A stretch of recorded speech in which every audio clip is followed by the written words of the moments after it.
Saya punya filosofi, sapa weruh ing panuju bebasan sugih pager wesi. Dalam arti orang itu kaya itu jangan sendiri, tidak enak kaya sendiri. Maka kalau Anda mempunyai profit yang baik, lingkungan Anda kamu pikirkan. Maka saya berpikir seperti itu, akhirnya apa? Semua lingkungan saya pakai. Ini kebanggaan saya bahwa saya hidup bermanfaat. Karena hidup yang bermanfaat bagi orang banyak, itulah yang dipercaya Tuhan.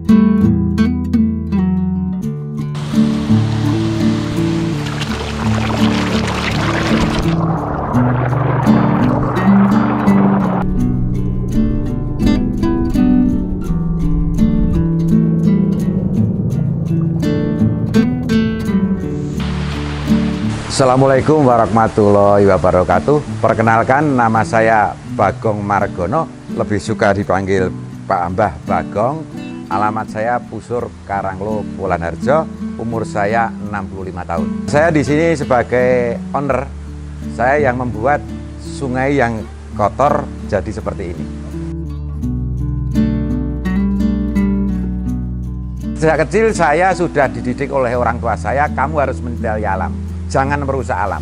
Selama kamu mencintai alam, kamu akan ditukar oleh alam itu sendiri. Itu dari orang tua saya. Saya sebagai masyarakat desa, saya tahu persis lingkungan saya tahu persis permasalahan lingkungan saya. Karena di sini sungainya kotor sekali, yang dulunya untuk buang sampah. Saya terinspirasi bahwa lingkungan saya harus bersih. Dan saya yakin kalau lingkungan saya bersih, saya akan hidup nyaman juga. Maka saya bersihkan, saya buat dengan sesungguhnya, dalam arti tidak hanya main-main, dengan sesungguhnya terjadilah sungai yang seperti ini. Karena membersihkan itu tidak mudah, apalagi yang sulit itu adalah merubah karakter daripada masyarakat untuk tidak membuang sampah. Saya kebingungan pertama adalah sampah supaya tidak dibuang ke sini. Satu-satunya jalan, saya membuat gerobak sampah setiap rumah-rumah masyarakat. Kalau sudah di gerobak sampah ini saya ambili, terus saya buang ke TPA, tempat pembuangan akhir. Karena saya yang melakukan, akhirnya karakter masyarakat berubah sendiri. Nah, untuk pembentukan ini awalnya saya tidak berpikir profit. Saya ngomong sama istri saya, sungai mau saya bersihkan dengan biaya hampir 3 miliar. Istri saya bilang boleh, dengan catatan Bapak senang. Terus saya bersihkan. Begitu bersih seperti ini, saya tidak berpikir profit. Awalnya banyak orang berkata, orang gila. Sungai punya siapa Pak Bagong? Kok Pak Bagong berani seperti itu? Seperti orang gila, uang dibuang ke sungai. Saya berpikir positif. Sungai punya SDA. Tapi saya tidak mengganggu air. Cuma membersihkan lubungan, tak buat sebaik-baiknya. Hati saya tidak berpikir profit. Saya yakin saja kalau saya berbuat baik, saya yakin pemerintah juga akan mendukung. Akhirnya dengan baik seperti ini, dikatakan orang saya gila dengan baik seperti ini, akhirnya orang berpikir, loh ternyata bagus juga. Ternyata baik juga. Dengan baik seperti ini, banyak orang yang kerja di sini, ini bisa mengasih makan orang setiap harinya. Nah, orang ini bisa makan dari sini, ini kebanggaan saya di situ. Maka saya dikatakan gila itu adalah senang bagi saya, karena orang hebat itu mesti beda dengan yang lain. Dan orang hebat itu harus punya keberanian. Maka kehebatan manusia inilah yang dicari sekarang. Sekarang banyak orang pinter tapi tidak hebat, karena tidak tahu dengan alam. Anda lihat, ikan ini saya kasih makan, berebut seperti ini. Akhirnya yang mendapatkan makanan itu bukan yang berebut, tapi yang di tepi dengan tenangnya, dia mendapatkan pakan lebih banyak. Maka sebagai manusia, filosofi ikan ini kamu pegang. Jangan terlalu ngoyo berebut mencari makan, tapi dengan ketenangan Anda akan mendapatkan makan yang lebih banyak.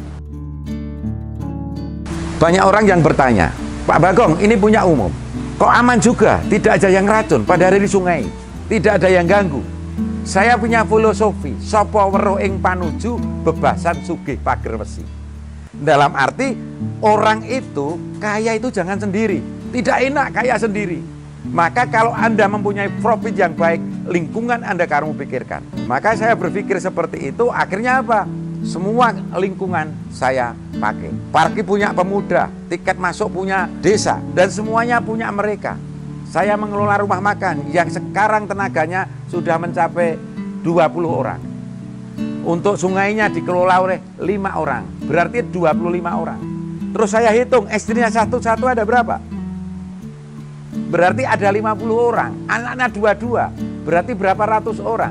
Ini kebanggaan saya, bahwa saya hidup bermanfaat. Karena hidup yang bermanfaat bagi orang banyak, itulah yang dipercaya Tuhan.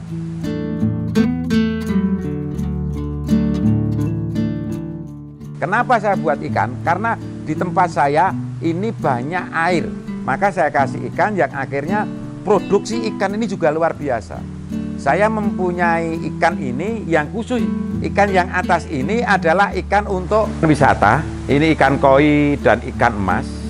Ini adalah saya mempunyai mindset untuk menghilangkan stres orang yang datang ke sini. Orang yang datang ke sini stres pun tidak jadi stres karena dengan alam yang hidup seperti ini. Ini tidak saya jual. Meskipun kosnya tinggi tidak saya jual karena orang kesini akan menjadi senang, stresnya hilang. Ini kebanggaan saya. Lalu yang belakang adalah produksi, ikan produksi. Ikan produksi itu bisa saya kelola dengan ilmunya Habibie. Ilmunya Habibie gini, hidup ini kalau mencari profit cukup menaikkan nilai tambah. Pakan ikan itu berasal dari jagung, katul misalnya, oleh perusahaan, oleh pabrik dinaikkan dari harga 2.000 nilai tambahnya dinaikkan jadi pakan harganya 10.000 per kilo. Pakan ikan 10.000 per kilo saya jadikan daging itu menjadi 5 on. 5 on itu harganya sudah 15.000. Jadi 10.000 jadi 15.000. Setelah jadi 15.000 saya naikkan lagi nilai tambahnya. Dalam arti dari 15.000 masuk ke gorengan menjadi 60.000. Ini ilmunya Habibie, jadi hidup ini ingin sukses cuma menaikkan nilai tambah. Maka ternak ikan itu yang dihitung jumlah pakan yang masuk berapa, bukan berapa bulan panennya.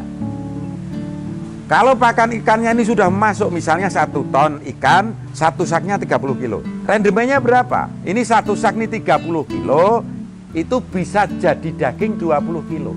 1 sak itu harganya 300.000. Jadi daging 20 kilo lakunya 500.000. Berarti setiap 1 sak aku untung 200.000. Kalau 4 bulan kita bisa memasukkan pakan yang jumlahnya 2.000 sak, tinggal ngitung aja. Kita menaikkan nilai tambah. Tapi kebanyakan petani yang keliru bahwa ternak ikan itu, ternak apapun itu dihitungnya berapa bulan panen, bukan begitu. Ngitungnya nilai tambah. Sudah habis berapa ton? Oh ini habis 30 ton, berarti ikan Anda ini 20 ton. Gampang, ini menaikkan nilai tambah namanya. Saya panen 30 ton, ini banyak orang heran, kok bisa ya 30 ton? Karena airnya deras, saya padatkan bisa, pakannya juga bisa banyak. Akhirnya saya setiap 4 bulan panen 30 ton. Dari bibit 1 ton menjadi 30 ton, itu habis pakan kurang lebih 2.000 sak.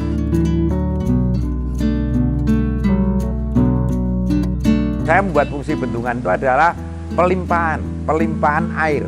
Jadi ini tidak mungkin banjir karena begitu hujan airnya besar itu sudah melimpah ke sebelah sungai yang besar. Jadi debit air yang masuk sini tetap seperti ini, hanya nanti hujan agak kotor. Setelah nggak hujan seperempat jam sudah jernih lagi.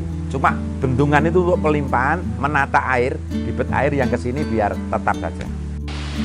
Makhluk hidup seperti ikan di air ini membutuhkan oksigen.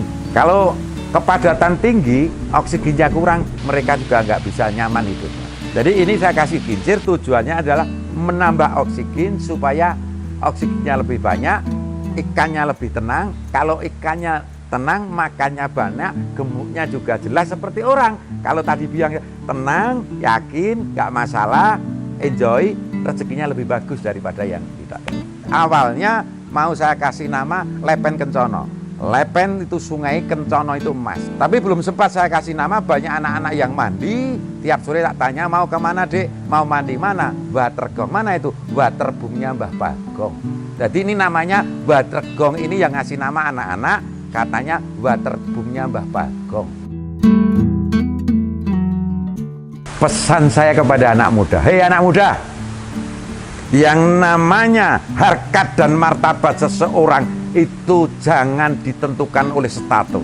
Jadilah dirimu sendiri dan lingkunganmu kamu pikirkan bahwa harkat dan martabat tidak ditentukan oleh status tapi dirimu sendiri. Seperti yang saya katakan sebagai berusaha, mesti mampu apa saja. Di diri kamu ada rohnya Tuhan yang akhirnya sebetulnya kamu mampu apa saja. Kalau kamu punya cita-cita tapi tidak dengan perbuatan yang baik, sama dengan orang gila.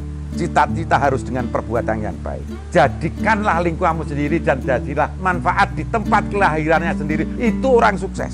Manfaatkanlah desamu, menjadilah orang hebat di desamu. Akhirnya kalau manusia mau berusaha semaksimal mungkin dengan tekun, dengan membaca alam yang pas, akan bisa apa-apa. Tidak ada yang lain, pasti bisa.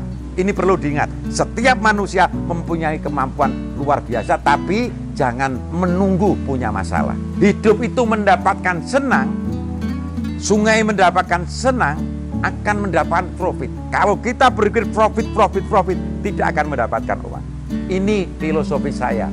Akhirnya apa? Watergong yang luar biasa ini profitnya luar biasa. Saudara-saudaraku semua, terima kasih Anda telah melihat apa yang saya sampaikan ini. Mudah-mudahan bermanfaat. Kalau bermanfaat itu menguntungkan aku juga, karena ilmu yang bermanfaat saya sebarkan kemana-mana. Anda senang dan Anda bermanfaat. Jangan lupa subscribe Cap Capung yang Anda lihat ini. Terima kasih. Wassalamualaikum warahmatullahi wabarakatuh.